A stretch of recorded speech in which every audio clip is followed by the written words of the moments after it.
안녕하세요, 꽁쌤입니다. 오늘은 여러분들께 피드백이라는 용어에 대해서 한번 살펴보도록 할게요.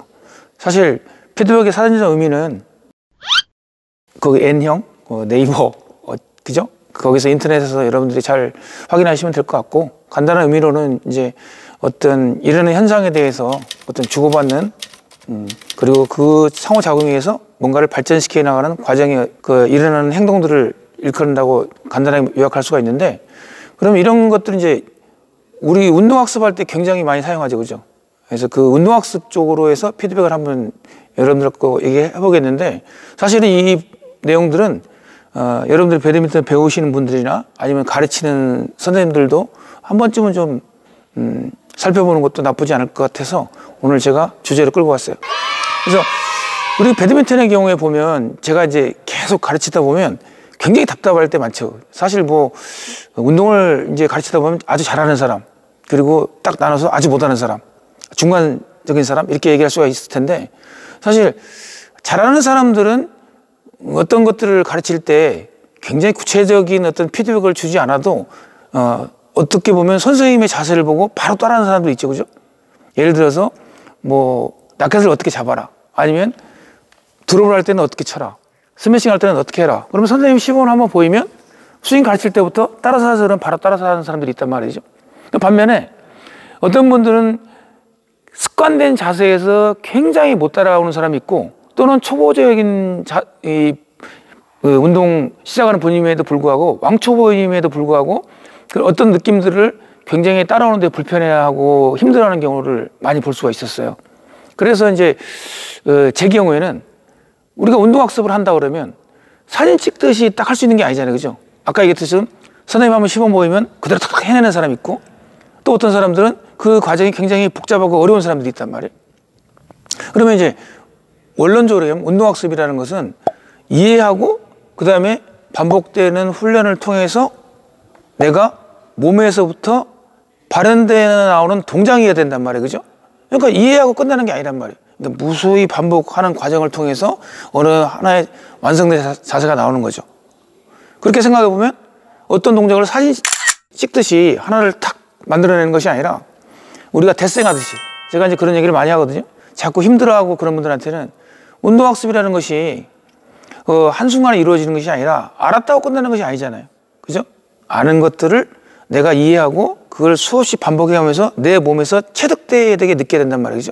그래서 사진 찍듯이 배우는 것이 아니라 대생하듯이 우리가 하나의 큰 그림을 만들고 그 다음에 거기에 대해서 세세한 것을 이렇게 더 구체적으로 그려나가는 과정이죠, 그죠? 그런 것들이 학습자와 교수 사이에서 서로 메커니즘이 잘 이루어져야 되는데, 그때 그 메커니즘을 잘 이루어내게 하는 용어가 이제 피드백인 거죠, 그죠?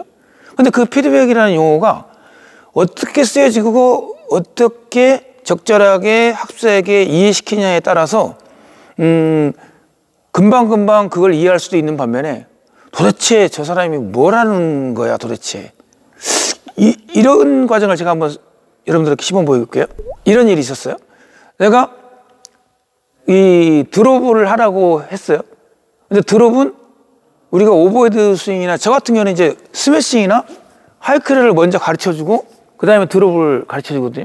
그러면 잘 보세요. 스매싱이나 하이크레는 이게 스매싱이 되고 이게 하이크레가 돼요, 그죠? 그럼 딱 보면 임팩트를 때 이렇게 뻗어지는 현상이 많이 보여요, 그죠? 팔이. 그러니까 그래서 제가 이제 I자라고 얘기해요. 자, 스매싱이나 하이크레는 I자 형태의 정면에서 보면 그런 스윙 궤적이 보입니다, 이렇게 얘기를 하고, 그 다음에 이 드롭할 때는 낮게다고 이 팔이 이 부분이 손목 리스트콕 된 부분이죠. 그러니까 이게 코킹이 돼 있다고 제가 얘기를 하잖아요, 그죠? 그럼 이 코킹된 부분이 스매싱이나 하이크레는 코킹을 풀면서 치죠, 그죠? 스매싱이나 하이크레 코킹을 이렇게 풀면서 친, 그죠? 그렇지만 이 드롭 같은 경우에는 코킹을 이렇게 풀면서 하는 드롭보다는, 자, 이렇게 풀면서 하는 이런 드롭보다는 이 코킹을 많이 안 풀고 거의 이 상태에서 135도가 거의 유지되는 상태에서 이렇게 드롭을 해요, 이렇게. 그죠? 그래서 이렇게 드롭. 특히 커트 같은 경우에도 이렇게 드롭하거든요. 자, 커트를 제대로 걸려면은, 라켓을 제가 이제 2번, 제 교수법에서는 2번 그립 잡고서 너무 1번 그립 돌리지 말고 2번 그립 잡고서 이렇게 안아주듯이, 이렇게 안아주듯이 그럼 앞에서 보면 이게 C자처럼 보이죠, 이렇게. 아까 스매싱과 하이크는 확실하게 예, 이런 I자 형태가 나오는데 이건 예, 확연하게 봤을 때 여러분들이 C자처럼 보이죠, 그죠? 예.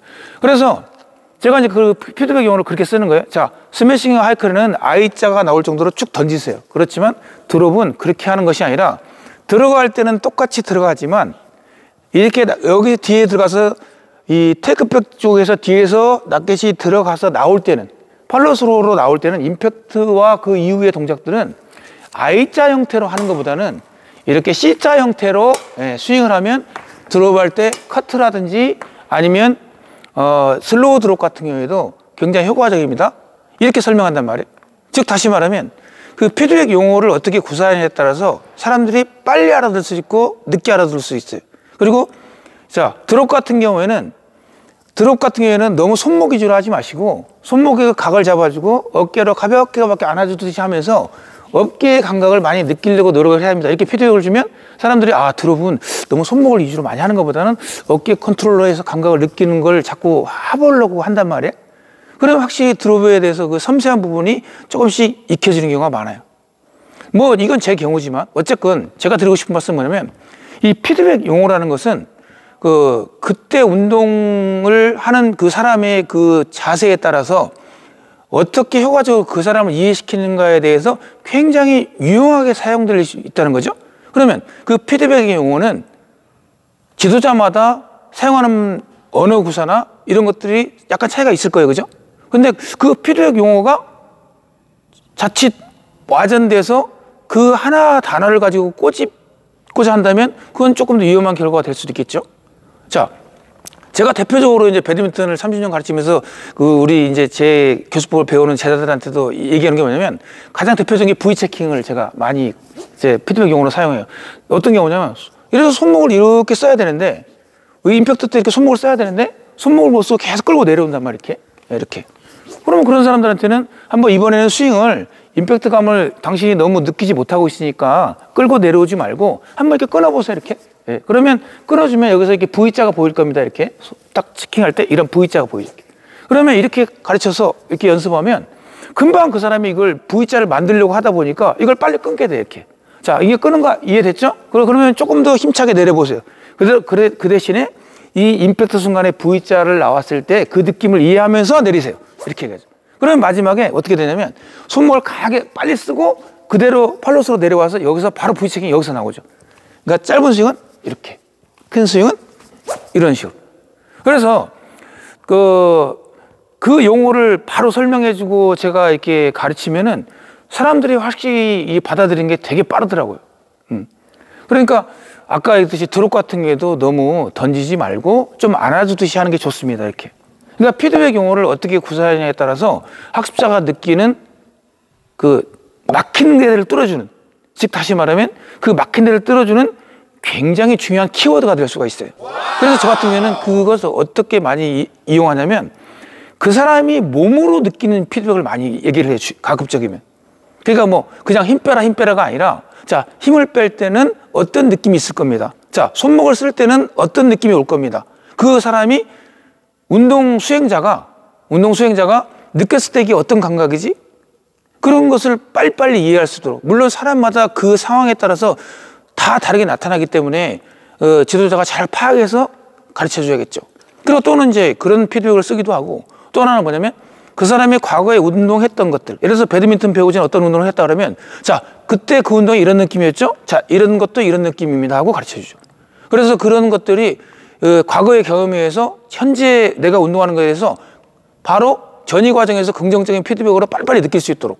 그래서 지도자나 학습자나 그런 것들을 언어 구사를 어떻게 하느냐는 굉장히 중요하다는 거죠. 받아들이는 사람과 그걸 받아들일수록 가르치는 교수자의 역할이 있어서 피드백 용어의 선택은 매우 중요하다. 이 얘기를 오늘 여러분들과 함께 해드리고 싶고, 여러분들도 운동 배우실 때 느낌이 뭐 이해가 안 될 때는 만약에 배우실 때 그런 선생님들한테 이게 어떤 느낌이냐고 물어보시는 것도 좋아요. 그러면 조금 더 구체적으로 설명해서 그걸 이해를 받는 데 도움이 되겠죠. 자, 오늘은 여기까지 간단하게 피드백 용어에 대해서 어떻게 사용되는 것이 좋은지 한번 살펴봤어요. 자, 고맙습니다. 구독, 좋아요는 공쌤의 큰 힘이 됩니다.